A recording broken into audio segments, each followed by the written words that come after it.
Hello students and welcome back to my channel math solutions with Rose ma'am. और आज हम करने जा रहे हैं अपनी क्लास 10th की वर्कशीट नंबर 9 और जिसकी डेट है 26 जुलाई 21।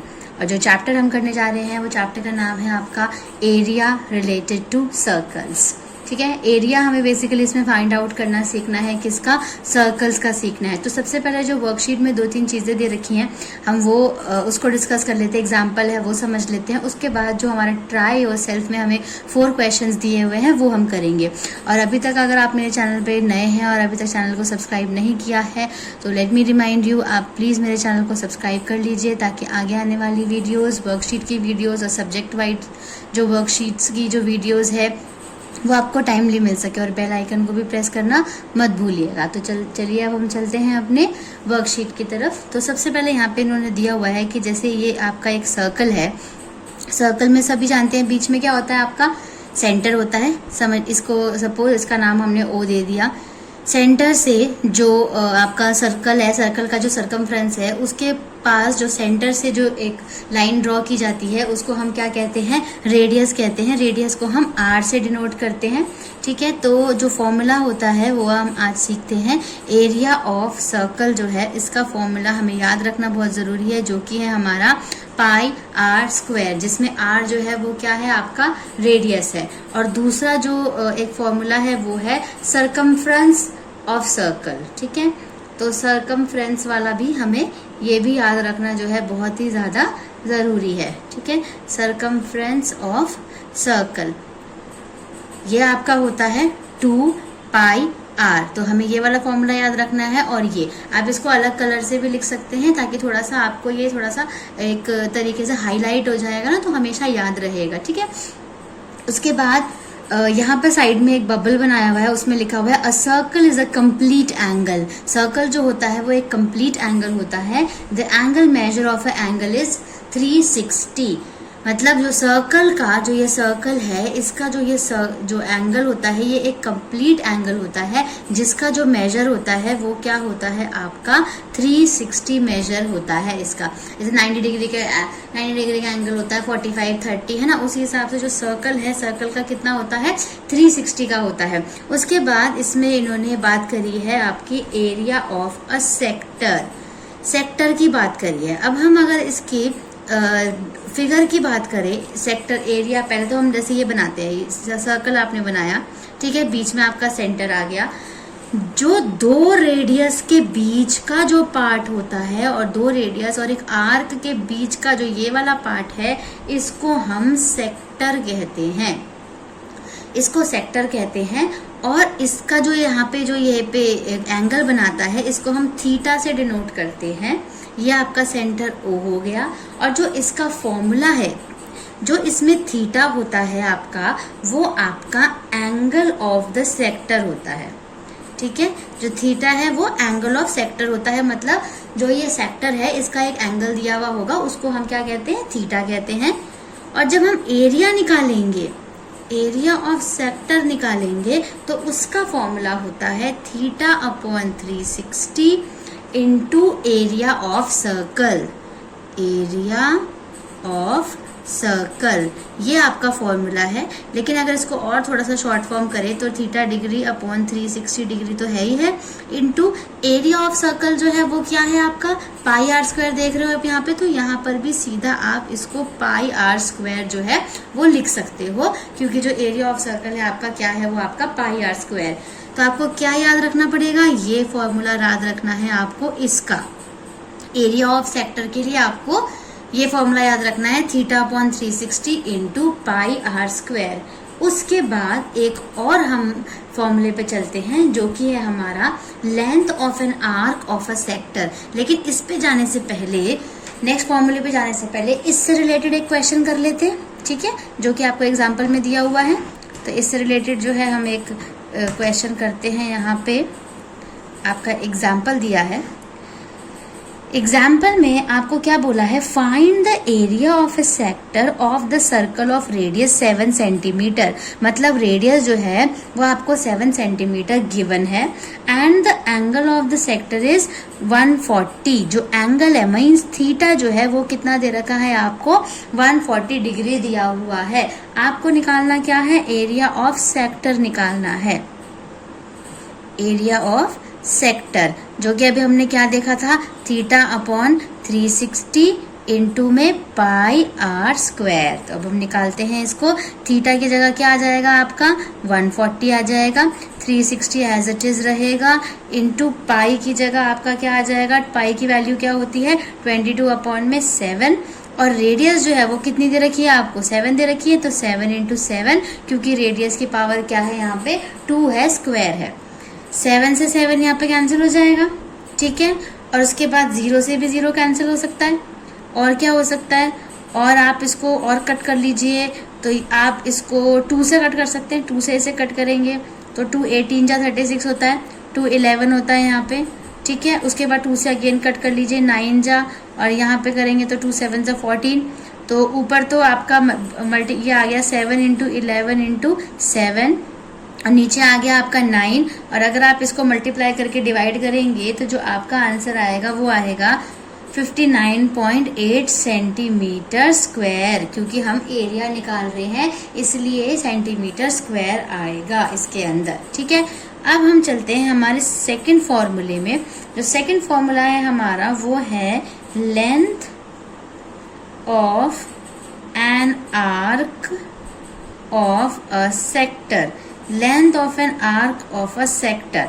इसका फॉर्मूला देख लेते क्या होता है, ये कैसे निकालते हैं। जैसे सपोज ये आपका सर्कल है, सर्कल में आपका सेंटर है, ठीक है, यहाँ पे ये आपका सेक्टर आ गया बीच में, ये आपका के वो आ गया, सेंटर हो गया ओ। अब जो ये वाला पार्ट है ये आपका सेक्टर है, लेकिन लेंथ ऑफ एन आर्क होती है ये चीज, ये आर्क है ना, तो इसकी लेंथ हमें निकालनी है। तो इसके लिए जो आपका फॉर्मूला है वो आपका रहता है थीटा अपॉन 360 इंटू में सरकमफ्रेंस ऑफ सर्कल, और सरकमफ्रेंस ऑफ सर्कल क्या होता है 2 पाई आर। तो ये जो है फॉर्मूला आपको याद रखना जरूरी है, थीटा अपॉन में 360 इंटू 2 पाई आर। अब ये फॉर्मूला भी हमने यहाँ पे देख लिया, इन्होंने इंट्रोड्यूस कर दिया, ये फॉर्मूला भी समझ गया। अब इस फॉर्मूले पे जो रिलेटेड जो हम क्वेश्चन है अब वो हम बेटा देखेंगे, जो इस क्वेश्चन में एग्जांपल दे रखा है, और उसके बाद हम सीधा अपने ट्राई योरसेल्फ पे चलेंगे, जो कि हमारे 4 क्वेश्चन है ट्राई योरसेल्फ की, ठीक है। चलो अब हम चलते हैं अपने क्वेश्चन पे। एग्जाम्पल नंबर 2 दिया हुआ है।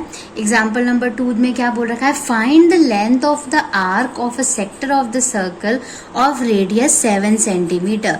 रेडियस आपको 7 सेंटीमीटर गिवन है, और जो एंगल है मींस थीटा जो है वो अगेन आपको 140 डिग्री गिवन है। अब आपको क्या निकालना है इसमें, अच्छा इसके लिए भी आपको लेंथ निकालनी है, ठीक है। लेंथ, अभी हमने लेंथ के बारे में देखा था, आपकी वर्कशीट में एरिया ऑफ ए सेक्टर लिखा है, गलती से लिख दिया होगा, आपको लेंथ ऑफ एन आर्क निकालनी है, ठीक है। थोड़ा सा करेक्ट कर लीजिएगा वर्कशीट में। लेंथ ऑफ एन आर्क, इसका फॉर्मूला है आपका theta upon 360 into 2 pi r. तो थीटा आपका हो गया 140, और 360 की जगह आपका 360 आ गया, इंटू 2 की जगह 2, पाई की जगह क्या आ गया आपका 22/7, और आर आपको कितनी दे रखी है, रेडियस 7 दे रखी है। 7 से 7 तो यहाँ पे कैंसिल हो गया, 0 से 0 भी कैंसिल हो गया, फिर 2 से इसको कट कर लीजिए, 18 आ गया, 2 1 जा 2 होता है, 18 और 14 को कट कर लीजिए, 2 9 जा 18 हो गया आपका, 2 7 जा 14, इसको मल्टीप्लाई कर लीजिए 7 इंटू 22, और नीचे क्या आ गया 9, तो इसको मल्टीप्लाई करेंगे तो क्या आएगा 154 अपॉन में क्या आ गया 9 आ गया। तो जब इसको डिवाइड करेंगे तो आंसर इसका क्या आ जाएगा 17.1 सेंटीमीटर। यहाँ पे सेंटीमीटर स्क्वायर क्यों नहीं आ रहा, क्योंकि लेंथ निकाल रहे, एरिया नहीं निकाल रहे। जब हम एरिया निकालते हैं तो हम सेंटीमीटर स्क्वायर यूज करते हैं, और जब हम एरिया नहीं निकालते तो हम सिर्फ सेंटीमीटर यूज करते हैं। अब हम चलते हैं हमारे ट्राई योरसेल्फ क्वेश्चन पे। मैं यहीं पे इसको शुरू कर रही हूँ, ट्राई योरसेल्फ। ट्राई योरसेल्फ का जो क्वेश्चन नंबर 1 है आपका, वो आपका मल्टीपल चॉइस क्वेश्चन है। क्या है? A circle is an angle of measure. जो सर्कल है, अभी हमने बात करी थी, जो सर्कल है उसका मेजर क्या होता है? 180 डिग्री होता है, 90 होता है, 260 होता है या 360 होता है। ठीक है, तो इसमें ऑप्शन में दे रखा है, ए में दे रखा है 180 डिग्री, बी में दे रखा है 90 डिग्री, सी में दे रखा है 260 डिग्री और डी में दे रखा है 360 डिग्री। तो अभी हमने क्या बात करी थी? एरिया ऑफ ए सर्कल क्या होता है आपका, आपका जो सर्कल है उसका मेजरमेंट क्या होती है एंगल की, क्योंकि वो कंप्लीट एंगल होता है। तो क्या होता है आपका? 360 डिग्री का एंगल होता है सर्कल का। तो जो 360 है is the correct answer of your question number 1। अब हम चलते हैं, now will move on to our question number 2। Question number 2 देखते हैं।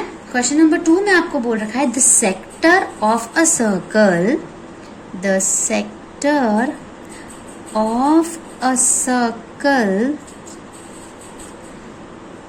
सर्कल इज द रीजन, क्षेत्र होता है इसका मतलब, is the region between the dash and the two radii. Radii मतलब रेडियस होता है, लेकिन जब दो रेडियस होती है तो हम उसको रेडियाई कहते हैं। तो यहाँ पे आपका जो आंसर आएगा वो आएगा आर्क, क्योंकि अभी हमने बताया था कि जो सेक्टर होता है वो क्या होता है? 2 रेडियस और एक आर्क के बीच का जो पोर्शन होता है उसको हम सेक्टर कहते हैं। क्वेश्चन नंबर 3 पे चलते हैं। आपको एक फिगर दे रखी है, सर्कल दिया हुआ है, बीच में आपको एंगल ये दे रखा है आपका सेंटर थीटा, आपको यहाँ पे 90 डिग्री दे रखा है और यहाँ पे जो ये रेडियस है ये 4 सेंटीमीटर दे रखी है। अब बोला क्या है आपको? Look at the figure and answer. Theta इसमें बताना है कितना है और रेडियस बतानी है। तो थीटा कितने डिग्री का दिखाई दे रहा है आपको? यस, 90 डिग्री का। और रेडियस क्या दिखाई दे रही है आपको? Yes, 4 centimetre. है ना, इजी, बहुत सिंपल है, ज्यादा मुश्किल नहीं है। फिल इन द ब्लैंक्स में दिया हुआ है, इसको एज इट इज नोट करना है। फिर अब हमारा लास्ट क्वेश्चन है इस वर्कशीट का, क्वेश्चन नंबर 4 है find the area of a circle. आपको area of circle find out करना है। ठीक है, मैंने क्वेश्चन मार्क पुट कर दिया। हैविंग रेडियस 3.5 सेंटीमीटर, मतलब आपकी रेडियस जो है वो 3.5 सेंटीमीटर है और आपको एरिया ऑफ अ सर्कल निकालना है। तो एरिया ऑफ अ सर्कल का फॉर्मूला क्या होता है? सबसे पहले यस, पाई आर स्क्वायर होता है। तो एरिया ऑफ सर्कल हो गया आपका पाई आर स्क्वायर, जिसमें पाई की जगह क्या होगा आपका 22/7 और जो रेडियस है आपकी वो कितनी दे रखी है आपको? 3.5 इंटू 3.5। 2 बार लिखेंगे क्योंकि रेडियस जो है उसका क्या है यहाँ पे? स्क्वायर है, इसीलिए। अब पॉइंट हटाया, क्या आ गया नीचे? 10। इधर पॉइंट हटाया, क्या नीचे आ गया? 10 आ गया। 7 से इसको कट कर लीजिए, कितना हो जाएगा? 35। अब 7 5 35 होता है। और देख लीजिए क्या बच जाएगा। अगर हम 5 से कट कर ले तो 5 1 = 5 और 5 2 = क्या हो गया हमारा? 10 हो गया। 2 से इसे कट कर लीजिए 11, है ना। तो बचा क्या क्या? अब ऊपर बचा 11 और 35 बचा और नीचे बचा क्या आपके पास? 10 बच गया। तो अगर आप 11 को 35 से मल्टीप्लाई कर लीजिए, 5 1 = 5 5 1 = 5 3 1 = 3 3 1 = 3।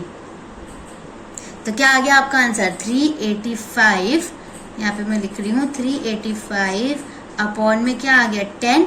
तो अगर इसको 10 से डिवाइड करेंगे तो आंसर क्या आ जाएगा? या फिर एक के बाद पॉइंट लगा लीजिए, क्या आंसर आ जाएगा आपका? 38.5 सेंटीमीटर स्क्वायर जो है आपका फाइनल आंसर है क्वेश्चन नंबर 4 का। तो इसी के साथ हमारे क्वेश्चन नंबर 4 के साथ हमारी जो ये वर्कशीट है इसका सॉल्यूशन यहीं पे फिनिश होता है। तो आपको अगर वीडियो पसंद आया है तो आपको क्या करना है? आपको पता है, वीडियो को लाइक ज़रूर करना है और चैनल को क्या करना है? आपको सब्सक्राइब करना है, यस, ताकि मेरी आगे आने वाली वीडियोस आपको टाइमली मिल सके। तो मिलते हैं नई वीडियो में नई वर्कशीट के साथ। Thank you students.